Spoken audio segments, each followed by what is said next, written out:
Good nutrition for children during the first 1,000 days of life lays the foundation for a healthy and vibrant future. At this stage, the brain development process can be accelerated or hampered based on access to key nutrients. The lack of these nutrients could lead to stunting, affecting a child's mental health and physical development, while wasting weakens the immune system, making children more susceptible to illness. In response to these critical needs, Save the Children, in partnership with UNICEF and the World Food Programme, supported the government of Kenya to launch the Universal Child Benefit Project to generate lessons for the introduction of a long-term UCB and to strengthen advocacy efforts and visibility for the UCB program.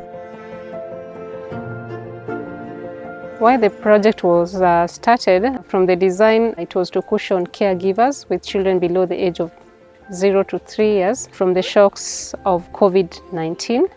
The project came in with 3 components with a complement of cash transfer. The 3 components were nutrition counseling, positive parenting, and disability inclusion.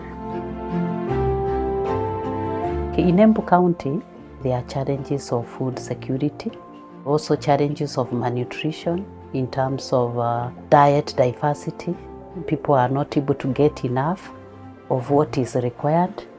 Another challenge that we face is the inadequate knowledge on how to mix the foods. So we have different challenges, majorly about the diet and also the poverty.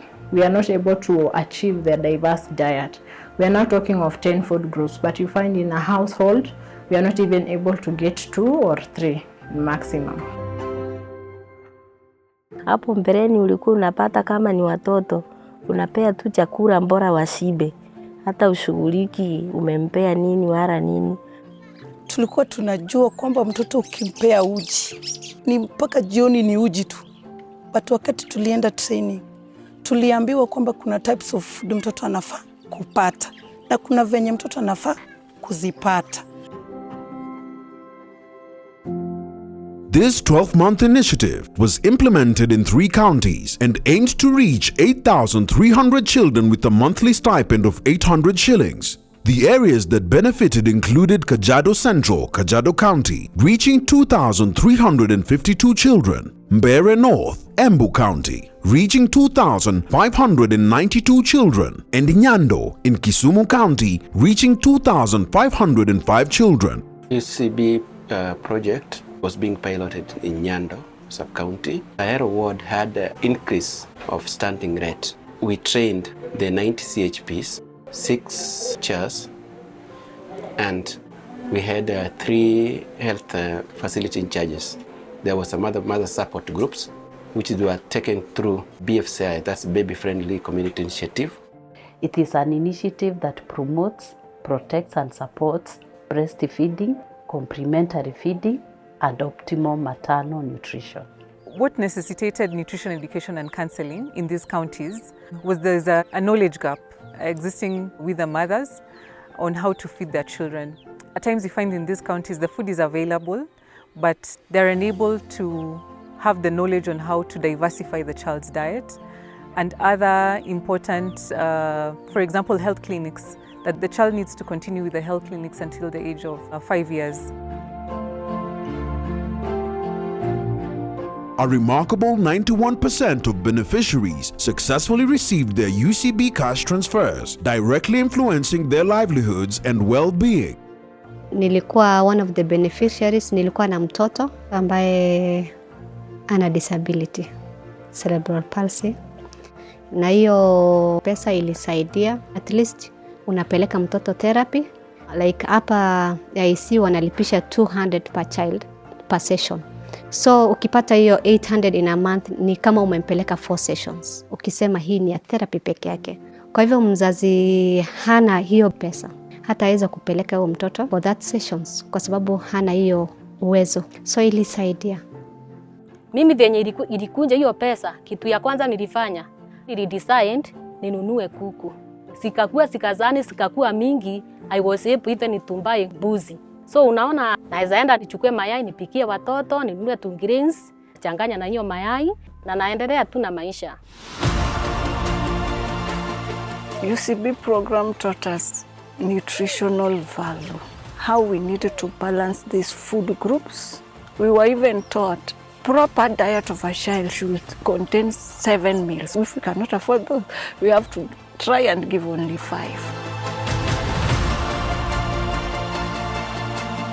Kabla ya mradi kuja, mara mingi ulikuwa unapata watoto wanagonjeka, na ni kwa sababu haukuwa na hiyo knowledge ya kwamba maternal nutrition, kabla mtu hata hujajifungua inafaa mama ukule mara kadhaa. Alafu pia tukapata knowledge ya kwamba mama ukijifungua unafaa kumnyonyesha mtoto miezi 6 bila kumpa chochote.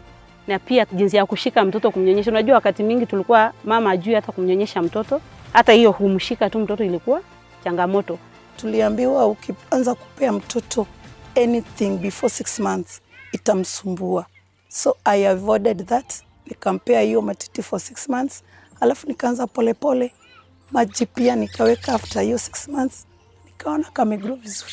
The bit of positive parenting was also to sensitize caregivers on how they are bringing up their children, just to revive that care, which is very critical when you're raising your child, and just increasing that bond between a caregiver and their child. Tuliambiwa watoto ni vizuri kuwalea kwa njia mzuri, tukiwaonyesha upendo. Hata wakati mtoto amekosea, hata kama tuna discipline, tusikue wakali sana. We be friendly to them. I used to be harsh. Even my first daughter used to fear me. When I reduced this kind of harshness, the bond started becoming closer. Lakini tumeona hii mradi tangu kuje, tumeona mzee amebadilika. Wakati mwingine hata yeye mwenyewe anakuja ananisaidia kushika mtoto. Tukajua kwamba ni muhimu sana mnapocheza hata na mtoto wako, ambaye kwa Wamasai ni ngumu, lakini imetusaidia. Mingi unajua sasa culture ya Masai. Nakwambia ilikuwa historia, pengine uone mama na mzee wakiandamana ikiwa wanaenda clinic. Maybe mzee ako 1 kilometer ahead, mama afuate nyuma.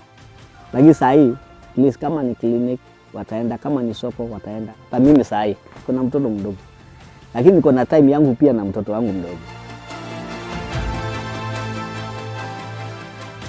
We also have the knowledge of good nurturing to the disability. We don't discriminate them. Children with disability, they face so many challenges. So with the support of the UCB project, we have been able to identify children who have been hidden at home, and we've been able to bring them to the health facilities so that they can get the normal services like immunizations, occupational therapy services, physiotherapy, so that the problem they get because of disability is minimized. Based on my experience, mwenye akona mtoto akona disability, pendeni kama hao wengine, and you take care of them, msiwafiche. Hao watoto wanafaa kuongeleshwa. Ukimpeleka nje na aone watoto anacheza, anachangamka, ndio pia wao waone wanapendwa. The issue of the kitchen gardening also came up very well when they realized the importance of the vegetables, and they realized they can be able to make it, even have a small garden at home. It really peaked, although we have a very big challenge of water in this area. So I would say the impact was big as it comes to dietary diversity and the other indicators. Unapata sasa wamama hata hawana hiyo nini ya kuenda kwa soko kununua greens. Tulikuwa tunakuja huku tunatengeneza kitchen garden, tunaenda kwao tunatengeneza. Tukaunda hizo vikundi, tulikuwa na table banking, tulikuwa tunachukua tunarudisha next week. Wengi waliweza hata wao kununua kuku. Sikawasaidia. Hata sasa nikienda kwao naona kwa kweli mradi ilisaidia. After saving for sometimes nikawaomba pesa, at least nikanunua chara nyingine. Sasa naweza sema hata hapa nyumbani nikiwa naweza shonea mtu nguo akiniletea. So siwezi kosa ya kupea mtoto. Through the knowledge I gained from UCB, I've been able to start an ECD center, and I'm running lunch program. Our community has benefited a lot from this.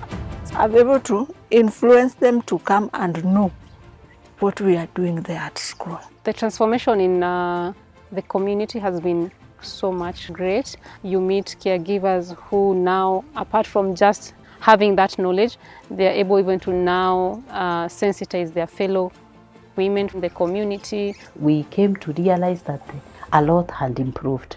By the time we were starting the exclusive breastfeeding, all the indicators were less than 50%. And by the time we were going on, we went even up to 90%. There was a reduction, drastic reduction in malnutrition. The rate of stunting During the baseline study, it was at 40, but it reduced drastically up to 21. We've seen a reduction in even wasting, stunting, and also a rise in exclusive breastfeeding. Nutrition challenges are a lot, and the funding for nutrition activities is not forthcoming, and especially in our counties. But we realize that through such a program, you are able to reach even the people on the ground. You are able to prevent malnutrition before it becomes severe. We are able to improve even the nutrition status of the children with very little resources. Still, there is a gap in issues to deal with financial stability. For that, I'll recommend that the project can continue so that it will help boost the child health in general. Ningependa hii project irudi, imetusaidia. Ningependa irudishwe, aisaidie wengine pia na mimi nikiwa ndani. The insights gained from the UCB pilot project will serve as a guide as we continue to advocate for the government to adopt the program as a social safety net for families using a more inclusive, resilient, and nutritionally secure future for the children of Kenya.